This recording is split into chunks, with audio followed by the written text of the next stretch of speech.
করবে না, এটা আমরা সকলেই বুঝি।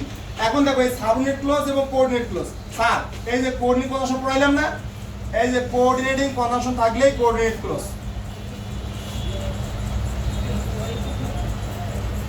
কি বললাম? কোঅর্ডিনেটিং কনজাংশন থাকলে কি হবে? Coordinate clause. তার মানে এই 7টা থাকলে এটা হয়ে গেল, আর এই যে বাকিটা থাকলো, বাকিটা হলো সাবঅর্ডিনেটিং ক্লজ।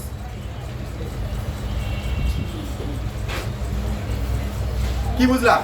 বুঝা গেছে? তার মানে যে ক্লোজে এই 7টি কনজাংশন থাকবে সেই ক্লোজটা হবে কোঅর্ডিনেট ক্লোজ, মনে থাকবে। আর এই 7টা বাদে বাকি যে 80টার মতো আছে বা 90টার মতো আছে, এইটা যেখানে থাকবে সেটা কি ক্লোজ? Subordinate clause. আচ্ছা এখন আসলে সেন্টেন্স কয় প্রকার? সিম্পল সেন্টেন্স, কমপ্লেক্স সেন্টেন্স আর কম্পাউন্ড সেন্টেন্স। আচ্ছা আমরা এই 3 প্রকারকে চিনি। আচ্ছা সিম্পল সেন্টেন্স আমরা নিজে জানি, তাই না? সাধারণ বাক্য, তাই না? আচ্ছা একটি সাবজেক্ট একটি ফাইনাইট ভার্ব থাকে, তাই না? এটা জানি তো আমরা। আচ্ছা এখন এই যে কমপ্লেক্স সেন্টেন্স এবং কম্পাউন্ড সেন্টেন্স কিভাবে চিনবো? স্যার এই 7টা কনজাংশন থাকলে কি close? Coordinate close. Coordinate close থাকলে এই কম্পাউন্ড সেন্টেন্স। কি সেন্টেন্স? স্যার এই 80টা থাকলে কি close? Subnet close. Subnet close থাকলে এটা কমপ্লেক্স সেন্টেন্স। তুমি সেন্টেন্স চিনে ফেলো ম্যাজিকের মতো।